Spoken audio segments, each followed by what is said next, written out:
ہم کیوں نہیں بجٹ, ہم دیکھیں بجٹ کیا ہوتا ہے, بجٹ ہی ہوتا ہے کہ جو مطالبات زر ہوتے ہیں وہ کہاں سے آتے ہیں, وہ ہماری عوامی شنوائی, جو حلقوں میں میں نے ایم پی ایس جاتے ہیں وہ اپنے حلقوں میں جا کے عوامی شنوائی کہتے ہیں, وہ کہتے ہیں جی یہ چاہیے, وہ اس کے آگے سے مطالبہ زر رکھ دیتے ہیں اور وہ آ جا کے کلیکٹیولی ایک بجٹ بننا ہوتا ہے عوامی خواہشات کے مطابق. لیکن یہ پریکٹس لا میں تو ہے, ہوتی کیوں نہیں؟ اب اس کا جواب سن لے کہ کیا کیوں نہیں ہوتی, کیوں نہیں ہم اس کو بدل پاتے. اس یہی وجہ ہے کہ پاکستان میں جو ابھی پاشا صاحب مسعود فرما رہے تھے جی کہ ہماری معیشت وہ نیچے چلے گئی ہے, بالکل نیچے گر گئی ہے. وہ نیچے گرنے کی وجہ یہی ہے کہ یہاں پولیٹیکل سسٹم کو, ڈیموکریٹک سسٹم کو, جو کہ دنیا کے ترقی یافتہ ممالک میں رائج ہے, رسپانسبلٹی ہوتی ہے ڈیموکریسی میں, ایک اختیار ہوتا ہے تو ساتھ رسپانسبلٹی ہوتی ہے کہ آپ نے یہ کرنا ہے. یہاں اس طرح کا کوئی چیک اینڈ بیلنس ڈیموکریسی میں نہیں رہنے دیا گیا. یہاں پر عملی طور پہ وہ چیزیں ایکسرسائز نہیں ہو رہی ہیں کہ جو کہ ترقی یافتہ ممالک میں ہوتی. دس از دا ریزن. ایکسپرٹ کی بات نہ آپ کریں کہ جی آپ کا مودی جو ہے وہ تو ایک چائے والا تھا, ٹرین میں چائے بیچنے والا, اس نے دیکھا 586 ارب ڈالر, وہ اس کو وہاں پولیٹیشین کو الاؤڈ ہے یہ چیز کہ وہ ایک چیز جو ہے نا وہ سکیچ کرے گا اور اس کو امپلیمنٹ کروائے گا. ہمارے ہاں کوئی ٹیلنٹ کی کمی نہیں ہے, کوئی وسائل کی کمی نہیں ہے, کوئی زیر زمین وسائل کی کمی نہیں ہے, زمین کے اوپر جو وسائل ہیں ان کی کمی نہیں ہے, لیکن ان کو قومی معاشی دھارے میں شامل کرنے کی کمی ہے. اور یہ ہم کیسے شامل کریں گے؟ اس میں وہی رکاوٹیں حائل ہیں جو 1960 سے آن ورڈ. نیشنلائزیشن کیا ہم نے, آپ دیکھیں کہاں نہیں پڑھایا گیا ہمیں, کیا کیس سٹڈی دیکھ لیں نا نیشنلائزیشن کی کیا ہوئی ہے, کس کو ضرورت پڑی ہوئی تھی نیشنلائزیشن کو, امریکہ کو یا کسی فورن پاور کو کہ جی کراؤ ان کی نیشنلائزیشن. یہ جو بنی بنائی صنعتیں ہیں, میں اپنا اسٹوڈیو کا مالک ہوں, میں اپنے دفتر کا مالک ہوں, کالج اسکول کا مالک ہوں, فیکٹری کا مالک ہوں, صبح ایک آرڈر آتا ہے نیشنلائزیشن کا, پتہ لگتا ہے جی یہ دفتر اب میرا نہیں ہے, یہ فیکٹری اب میری نہیں ہے. کیا دنیا کے ملکوں میں اس طرح کبھی ہوا ہے کہ ایسا ہوتا ہے؟ تو پھر جب ہم ان چیزوں کے تابع سسٹم کو لے آئیں گے تو پھر وہاں جو ہے نا معیشت دان تو چھوڑے سوال, وہ صنعت کار تاجر کیا کرے گا, وہ کیا اپنی کاروبار کو کر لے گا. اور یہ چیزیں ہیں جس نے ہمیں روکا ہوا ہے, اور یہی چیزیں میں بجٹ بنانے میں روکتی ہیں. ایک سٹیریوٹائپ سسٹم دیا جاتا ہے, اس سے جو باہر نکلتا ہے اس کو سزا دی جاتی ہے. ٹھیک ہے, ہم تھوڑا پاکستانی معیشت کی جانب آ گئے. ہمارا جو کور ایشو ہے وہ پاک بنگلہ دیش تعلقات ہیں. تو پاشا صاحب میں آپ سے یہ جاننا چاہوں گا, بی ایس ایس نے جو رپورٹ کیا ہے ابھی بالکل میرا خیال ہے کچھ منٹس پہلے کی خبر ہے کہ اس ملاقات کے بعد جو بنگلہ دیش کی جو فارن آفس کی ٹیم تھی اس نے جو گفتگو کی ہے اس میں ٹھیک ہے خواہش کا اظہار تو کیا گیا کہ پاکستان اور بنگلہ دیش کے تعلقات اچھے ہونے چاہیے, لیکن جن حل طلب مسائل کی بات کی گئی ہے وہ 3 ہیں. تو ایک پر سب سے پہلے میں بات کرنا چاہوں گا.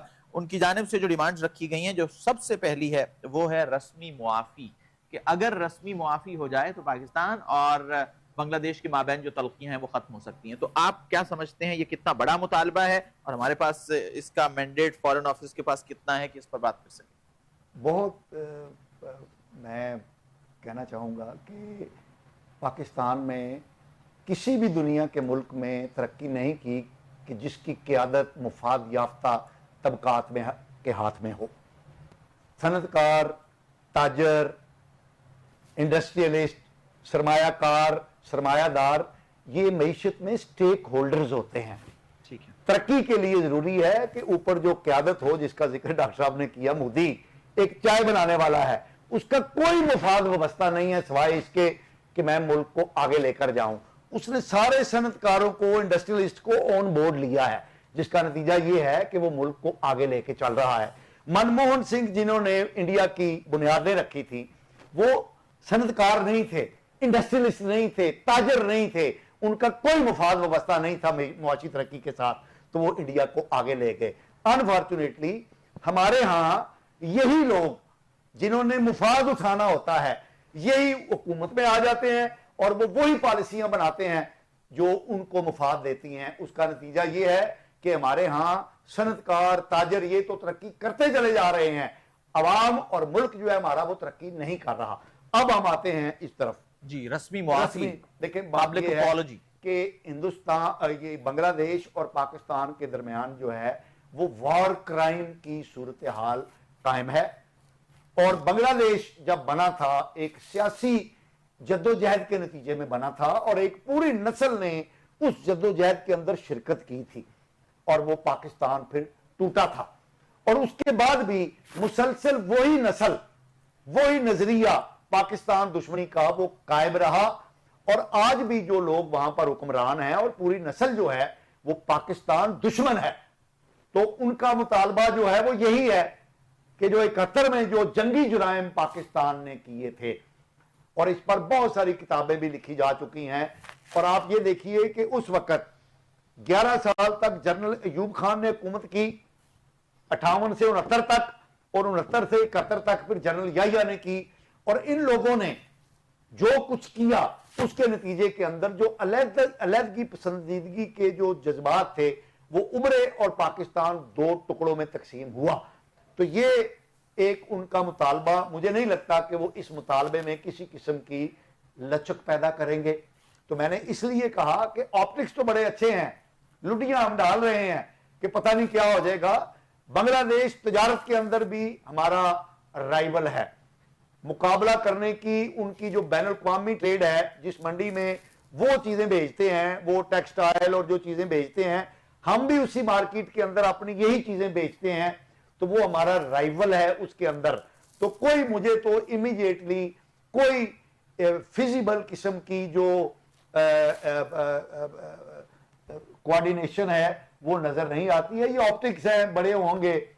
اور کوئی یعنی یہ مطالبہ جو انہوں نے رکھا ہے، کیا بنگلہ دیش کی موجودہ حکومت بھی اس مطالبے سے دستبردار ہو سکتی ہے، جبکہ پوری قوم کی جو ذہنی تربیت ہے وہ اسی مطالبے پر کی گئی تھی کہ پاکستان ہمارا دشمن ہے، انہوں نے لاکھوں ہمارے لوگوں کو قتل کیا، ریپ کیے، بلا بلا بہت ساری باتیں ہیں جو جھوٹی بھی ہیں، پروپیگنڈا بھی ہیں، ان میں کوئی حقیقت بھی نہیں ہوگی.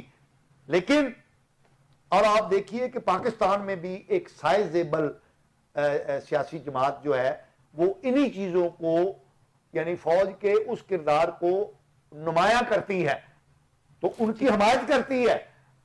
جو بنگلہ دیش کے مطالبات ہیں فوج کے حوالے سے، وار کرائم کے حوالے سے، تو یہ ہماری ایک سائزیبل جماعت جو ہے اس کو سپورٹ کرتی ہے.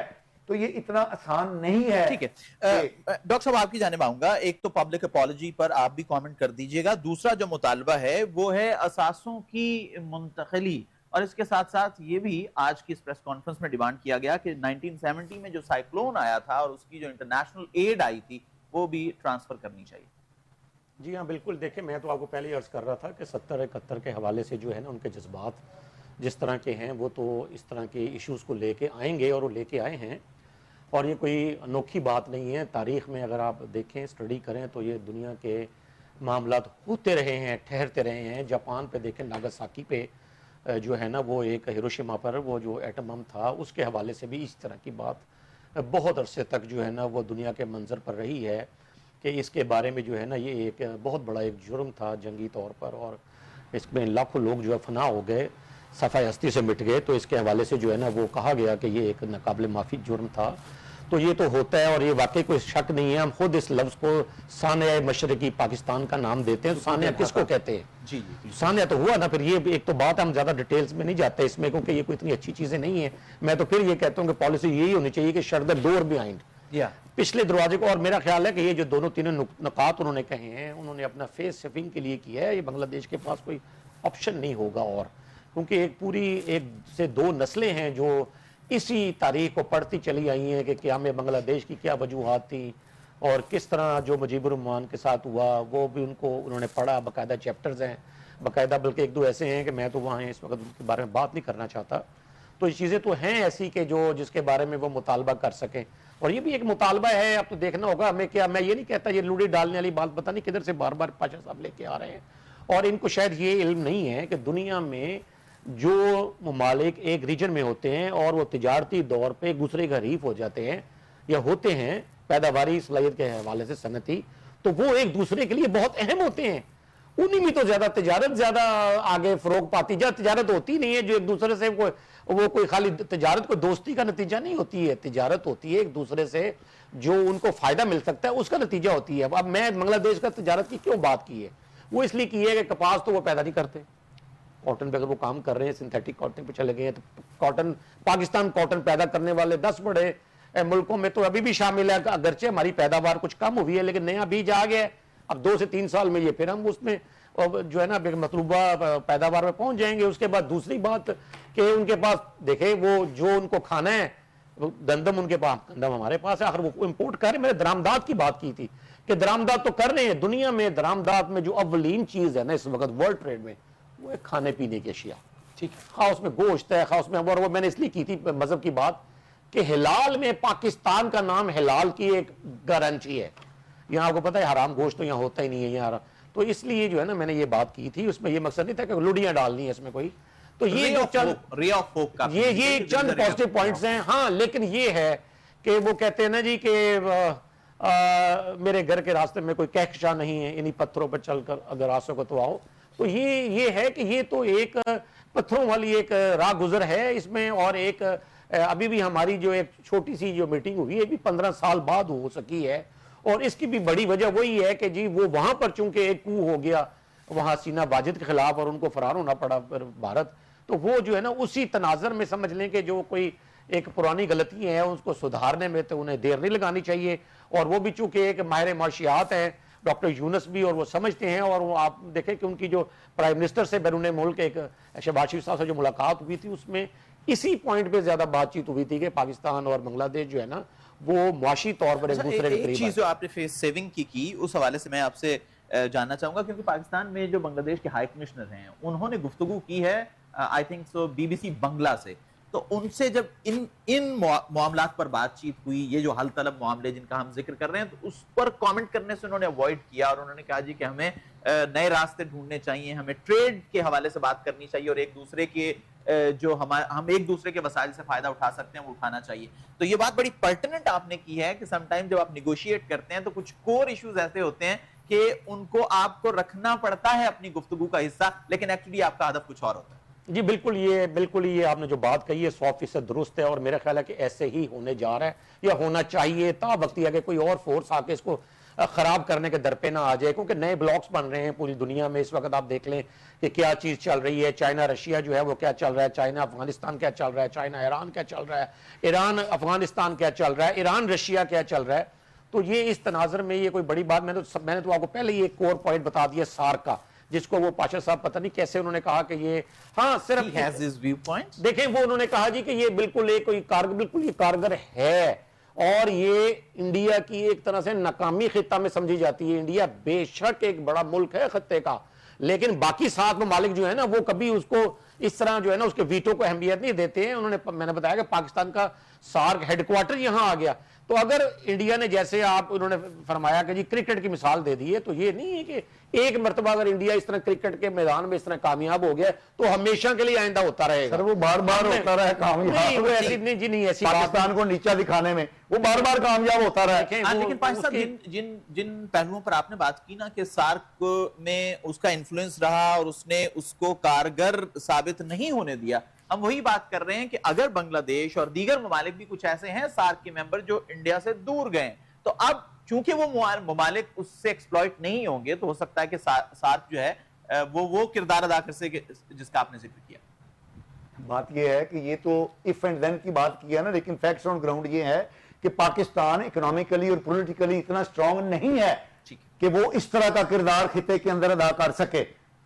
تو ہمیں فیکٹس آن گراؤنڈ کو بھی دیکھنا چاہیے. پاکستان کی پولیٹیکل اور اکنامک سچویشن اگر مضبوط ہو رہی ہے، اس میں کوئی شک نہیں ہے کہ ہماری موجودہ حکومت نے شہباز شریف صاحب کی پچھلی حکومت نے بھی بہت سارے اچھے اقدامات کیے. اور جو عمران خان صاحب کی حکومت پاکستان کو سفارتی طور پر، پاکستان کو معاشی طور پر تباہی کے گڑھے کے اندر ڈال گئی تھی، اس سے شہباز شریف صاحب نے اور شہباز شریف صاحب کی موجودہ حکومت نے اس سے ملک کو نجات دلانے میں بہت اچھا کام کیا ہے. اور 1 سال کے اندر جو موجودہ حکومت کی کارکردگی ہے وہ اس میں کوئی شک نہیں ہے کہ بہت اچھی ہے. انہوں نے معیشت کو بیک آن ٹریک لانے کی جو کوششیں کی ہیں وہ ہمیں کامیاب ہوتی نظر آ رہی ہیں. لیکن ہم اتنے ابھی پہلوان نہیں بنے ہیں کہ ہم اس طرح کی جو ایکسپیکٹیشن ہے وہ بنا لیں. ٹھیک ہے، میں آپ سے یہ جاننا چاہوں گا، آپ نے اس بات کو ایمفسائز کیا کہ ایکچولی بنگلہ دیش کے اندر جو ہے، جیسا کہ ہم نے ان مطالبات کا بھی ذکر کیا اور اس میں وہ جھلک بھی نظر آئی، لیکن تھوڑا سا ہم چونکہ آپ تاریخ کے حوالے سے زیادہ بات کرتے ہیں تو میں آپ سے یہ جاننا چاہوں گا کہ اگر ہم تاریخ میں بھی دیکھیں تو زیادہ دیر نہیں ہوئی تھی بنگلہ دیش کو بنے ہوئے، اور جب پریزیڈنٹ ضیاء وہاں پر اقتدار میں آئے تو پاکستان کے ٹائز بہتر ہوئے. اس کے بعد خالدہ ضیاء آئیں تو پاکستان کے ٹائز بہتر ہوئے تو آپ نہیں سمجھتے کہ موجودہ جو صورتحال ہے اس کو ہم کسی طرح اس سے ایکویٹ کر سکتے ہیں؟ اچھا بات یہ ہے کہ جس دور کا آپ نے ذکر کیا ہے وہ جو خالدہ تھی وہ بھی بیگم صاحبہ تھی، ایک جرنیل تھی. جی میں پریزیڈنٹ ضیاء کی پاکستان میں بنگلہ دیش والے پریزیڈنٹ ضیاء کی بات میں انہیں کی بات کر رہا ہوں. وہ جو تھے وہ بھی جرنیل تھے اور جنرل ضیاء الحق ہمارے جو تھے ان کے آپس میں اچھے ریلیشن شپ تھے پاکستانی فوج میں ہونے کی وجہ سے. ٹھیک ہے، تو اس کے اثرات بہرحال مرتب ہوئے تھے، لیکن ڈکٹیٹرشپ تھی دونوں طرف، ادھر بھی ڈکٹیٹرشپ تھی ادھر بھی ڈکٹیٹرشپ تھی. تو یہ ایک آپٹکس کے اعتبار سے ایک اچھا دور تھا.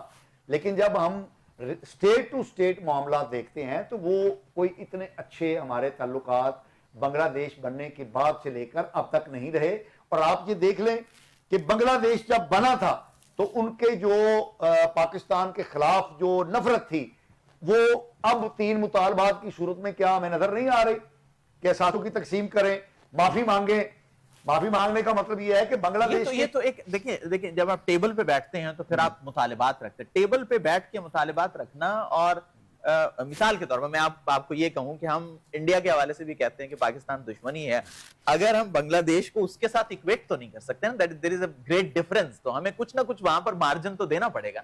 نہیں، آپ کیا سمجھتے ہیں کہ بنگلہ دیش ہمارا دشمن ملک نہیں تھا؟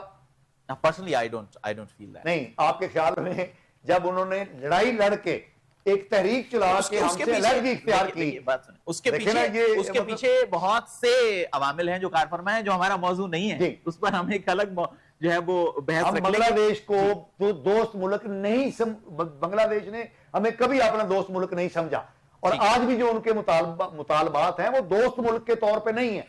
ہندوستان کے ساتھ ہماری جنگیں ہو چکی ہیں لیکن ہمارے ان کے ساتھ سفارتی تعلقات ہیں، تجارتی تعلقات بھی کسی نہ کسی حد تک ہیں. تو اسی طرح بنگلہ دیش کے ساتھ بھی ہمارے تجارتی تعلقات قائم ہو سکتے ہیں. ٹھیک ہے، لاسٹ منٹ از دیئر. تو ڈاکٹر صاحب آپ یہ فرمائیے، جیسا کہ میں نے ذکر کیا 2 ادوار کا کہ ان میں نسبتاً ہمارے تعلقات بہتر ہوئے، تو can we equate this situation with those times کہ جب پریزیڈنٹ ضیاء تھے یا خالدہ ضیاء تھی، کہ ہم اس کے ساتھ اس کو ایکویٹ کر سکتے ہیں اور اس بہتری کی امید رکھ سکتے ہیں؟ یعنی بہتری کی امید تو بالکل رکھ سکتے ہیں، ہمیں اس میں ایکویٹ کرنا چاہیے. لیکن میں یہاں پاشا صاحب کی ایک بات کا ضرور جواب دینا چاہتا ہوں.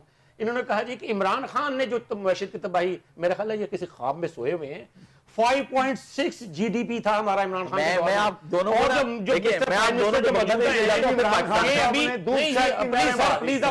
خاموش رہے، کوئی بات تو سنیں.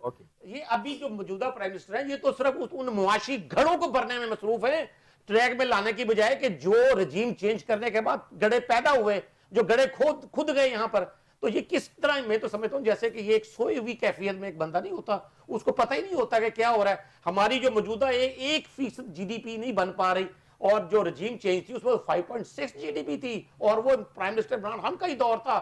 اور پاکستان کی ہسٹری گواہ ہے کہ اس وقت پاکستان کے جو چیزوں کے نرخ تھے وہ کیا تھے اور آج کیا ہیں. لیکن ایسے لگتا ہے کہ یہ شاید کسی پرسنلی دشمنی میں ہیں، اور یہ موجودہ ایسا کیسے ہو سکتا ہے؟ چلیں مجھے بڑے کنویں تھے معاشی، اس کو بھرنے میں ابھی عمران خان کے دور جو آدھے خالی ہیں. سر میں کہہ دیتا ہوں کہ عمران خان صاحب کے دور میں پاکستان میں دودھ اور شہد کی نہریں بہ رہی تھی، شیر اور بکری ایک گھاٹ پانی پی رہے تھے. اب آپ خوش ہیں؟ چلیں دیکھیں ہم اس پر ایک پروگرام کر لیں گے. خیر ابھی پروگرام کا وقت ختم ہوا. میں دونوں مہمانوں کا بہت شکر گزار ہوں، جناب مصطفیٰ کمال پاشا صاحب، ڈاکٹر احسن محمود صاحب. آپ دونوں کا بے انتہا شکریہ کہ آپ تشریف لائے. ناظرین، آج کی گفتگو کا اختتام کریں گے اور میں یہی کہوں گا کہ ہمیں پاک بنگلہ دیش تعلقات کی جب ہم بات کرتے ہیں تو ہمیں 1971 کی سرچ لائٹ کو بھول کر ایک ایسی سرچ لائٹ سے کام اب لینا ہوگا کہ جو امن کی جانب جائے، جو بہتری کی جانب جائے، جو دونوں ممالک کے باہمی تعلقات کو بہتر کرے. ہمیں اس سرچ لائٹ کو اب استعمال کرنا ہوگا. آپ سے اگلے ہفتے پھر ملاقات ہوگی، تب تک کے لیے خدا حافظ.